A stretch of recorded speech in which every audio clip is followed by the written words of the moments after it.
Tell me if you heard this before. I'm sure many of you have. But it's a lesson in this. I'm going to apply to a subject that some of us, unfortunately, fight against. A man had fallen into a river. The man couldn't really swim for any good length of time, so he was doomed to die unless someone rescued him. But he said, I'm going to believe in God that he would rescue me. So then someone threw him a life preserver. He said, no, I'm waiting for God to rescue me. And someone was able to commandeer a raft to get him on board the raft. He said, no, because God is going to rescue me. Someone took a jacket that, one of those jackets that can keep you up afloat. And he said, here, take the jacket. The man said, no, I'm waiting for God to rescue me. And he depended upon his faith to do so, for the Lord to come. Well, the man drowned. And everybody thought it was a sad tragedy all around. The man gets to heaven. And when he sees God, he's a little despondent. He says, well, Lord, I depended on you. I told everyone that I knew. I demonstrated faith that you would rescue me. But you didn't.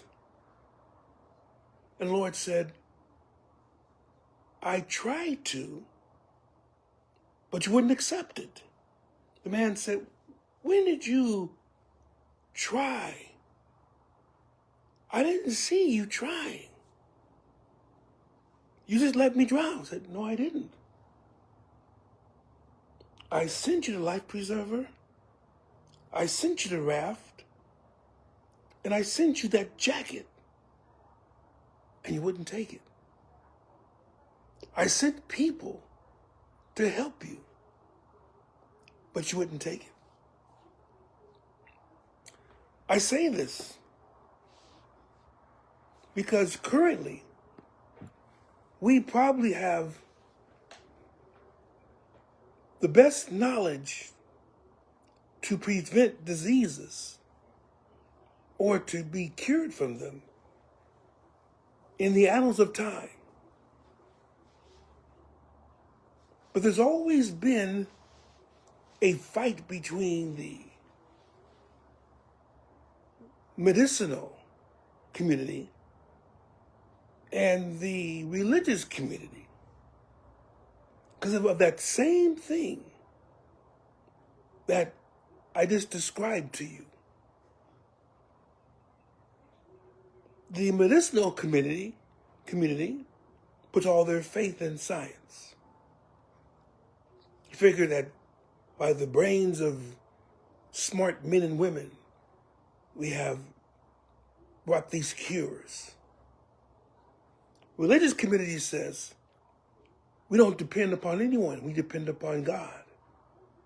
If God doesn't heal, then it won't be healed. If God doesn't do it, then it's not done. And both are well-meaning, but both miss the point. For the medicinal committee or group, yes, men and women have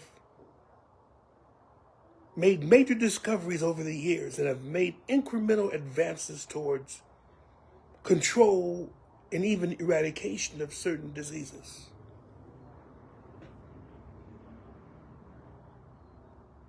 Now, their progress has been well documented, but there are always a way where there is a loophole in this, whereas the disease can break free. Has nothing to do with their knowledge, nothing to do with their intent to help eradicate this disease, but it's everything to do with unknown factors. How will people accept this vaccine? Will people reject it? For whatever the reason. Could be political, could be racial, and it could be religious reasons, which then leads to the other side. Whereas people have seen or heard of Jesus healing the sick of both deadly and conditions that have lasted for decades. And he's would heal. And so they feel as if you don't believe that Jesus can heal, then you really don't have the faith that God requires of you. So when presented with a way to either cure or to eradicate such disease, no, we're waiting for the Lord to do it. And in many cases, tragically, that person dies.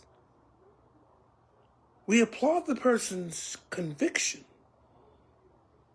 of faith in God, but there were people that were depending upon that person, children, spouses, families, groups,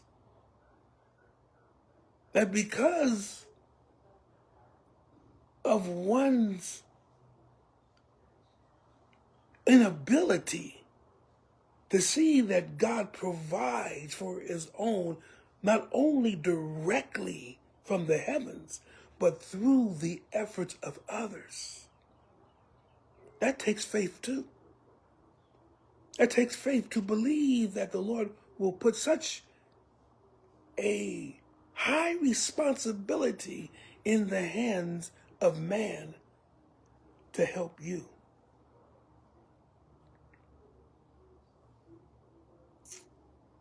Now, I know that some people are going to take this video and they're going to disparage me. They're going to tell me that I am not a man of faith, that I've been hoodwinked by this world, that I put too much trust in the pharmaceutical industry and those that have developed various cures, either through drugs or through procedures that are done.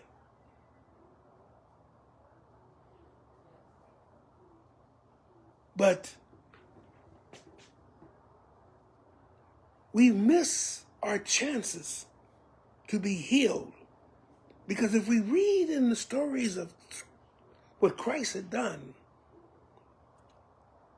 he did not denigrate the doctors of that time. He did not abolish or seek to abolish those who had taken the health of mankind as their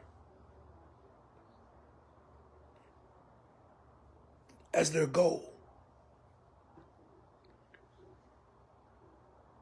But what he did do was he supplemented where science and health, where medicine could not make a headway. Jesus did. Where the situation was dire, whether it's because of lack of funds, no way to reach someone who had knowledge of medicines, Remember, the Bible talks about a balm of Gilead. This wasn't just a spiritual thing. That was an actual balm that was used to help to alleviate the symptoms of certain diseases and conditions that were going around in the area. It was a balm because it came from the region of Gilead. And people used that. But God's healing was always as a supplement to that. God did not tell the people to forsake the balm of Gilead or to forsake the balms that were used.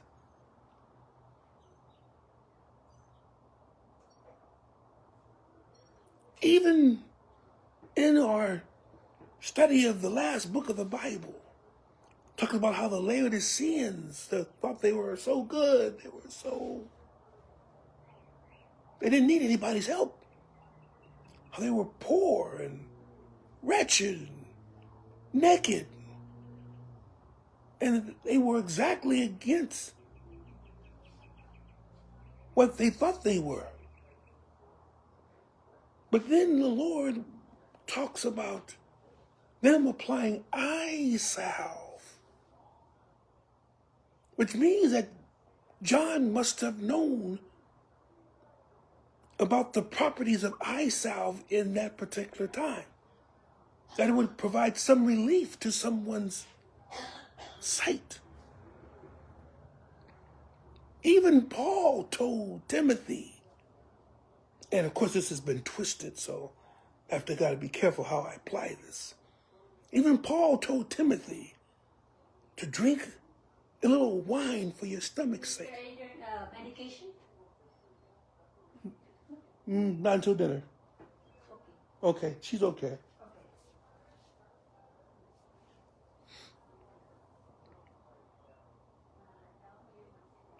So he told Timothy to use this remedy.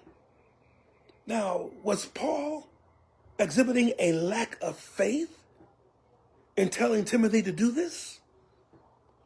Was Paul telling Timothy to disregard what the Lord could do and depend upon the Lord to put his hands on your stomach and would also get rid of as many infirmities? One would say that, no, Paul is a man of faith. And yes, he was. But because of the conditions of that time, Paul told Timothy to use a remedy that if he was of a certain mind, he would have thought, I did this myself. But instead, I believe that Timothy most likely gave glory to God to give Paul that wisdom. Now, that's not to say that you guys should go out there and start drinking wine for your stomach's sake. Because you don't need wine for your stomach's sake. That was not the only type of medicinal preparation there was wine.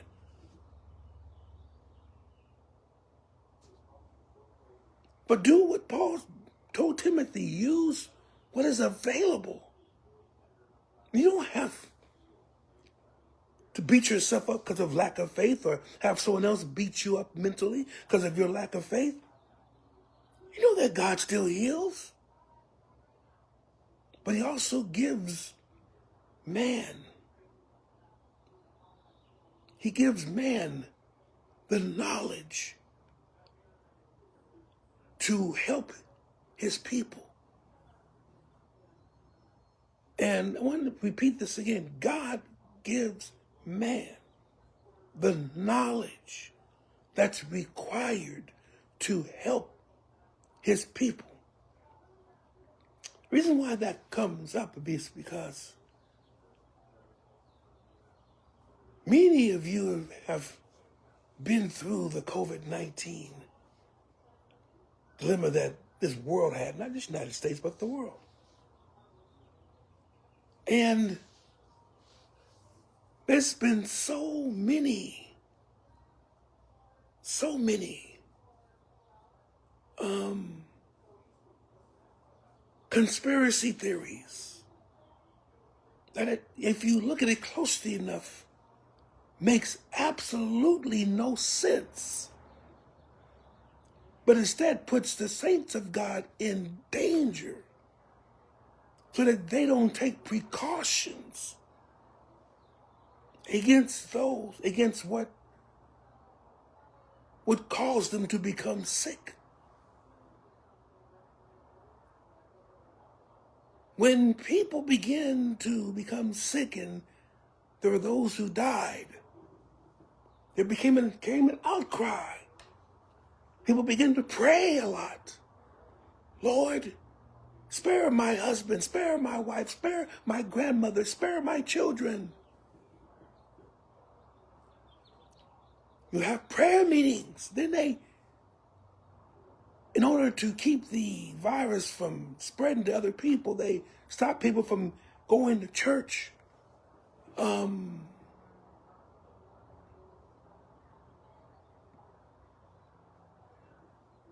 Because essentially they didn't want anyone to spread the virus that was airborne at the time. Then they begin to blame those that would do such a thing. How could you keep us from church? And then there are those who said, okay, I'm not going to do that. I'm going to still have my church. And there were those who died as a result of that. And they could not really give the family any comfort because their decision led to the person or persons dying because of a lack of what the scientific community presented as common sense. Then it became theories of Dr. Fauci is the Antichrist, when he has not even put anything close to people worshiping him. In fact, he had a whole government that turned on him after he developed a vaccine for this particular disease. Government turned against him. It was like you did the formula, okay, now we're going to blame you for everything that happens.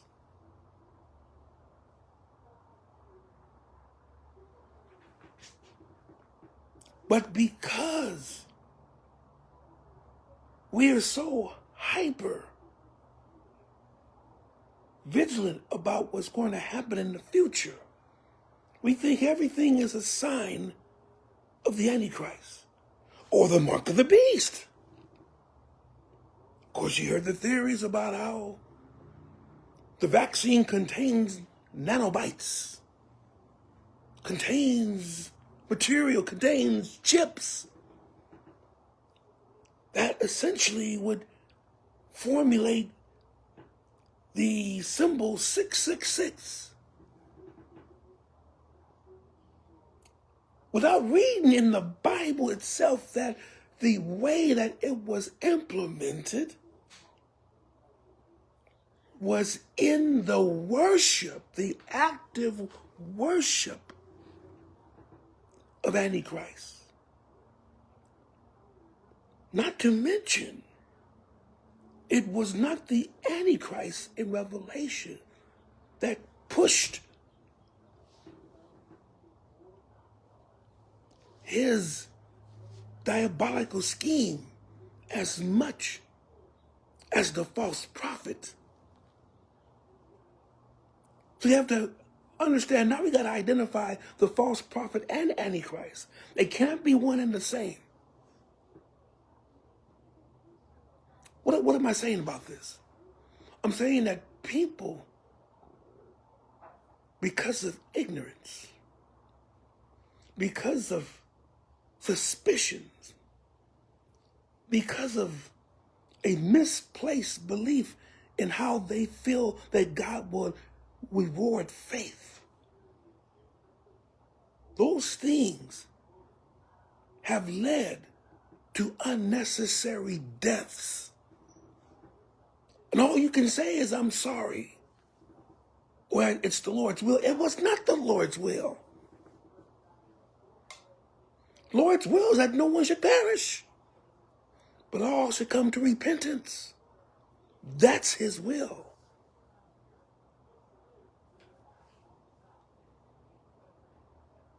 What I'm saying is this. I'm not trying to tell anyone to do anything. It's up to you. Up to your measure of faith. Plus, if you do something and you don't think it's right, to you, it's sin, so don't do it. Don't do it unless you truly believe that God is controlling everything in this world for your good. As I said, all things work together for good to them that love the Lord and who are the called according to his purpose. So if that's the case, then if you feel you need protection, go get a vaccine and just go ahead with your life. And yes, in some people, it may cause negative effects. So if you're one of those people, then don't take it. But don't take it because of actual things that may happen to you, not because someone told you that it's not faith, or someone told you that you're being injected with the mark of the beast. You have to know that you have the mark of the beast. It has to be something that is it does not essentially, you're not tricked into it. Maybe coerced into it. Maybe threatened into it. But you're not tricked. You know exactly what you're doing. So if you're going to use the Bible correctly. And believe me, you're not going to go to hell by taking a flu vaccine, taking a measles vaccine, taking a COVID vaccine. That's not the mark of the beast. In some cases, that's the Lord providing the lifeboat that you need instead of dying unnecessarily. Any comments, whether you agree with me or not, go ahead and make them. I'll try to answer as much as possible. But don't hoodwink the saints of God by blocking a way that the Lord may have already provided for them to escape the calamity. Because it has to happen in your way. It has to happen in a way that you thinks it should. Be careful before you become responsible for the unnecessary death, both figurative and actual, of those who decided to go to the doctor. Last thing, some of you have never gotten sick. Wonderful. By the grace of God, that's wonderful. That's a testimony. I agree. That's your testimony. But some have testimonies of them doing great things for God, even as their bodies have broken down. Their testimony is no less great. So in whatever the Lord blesses you in, that's the testimony you have. Use it to the fullest extent. So may God bless you and may he keep you. Just a thought. Love you, saints. Take care.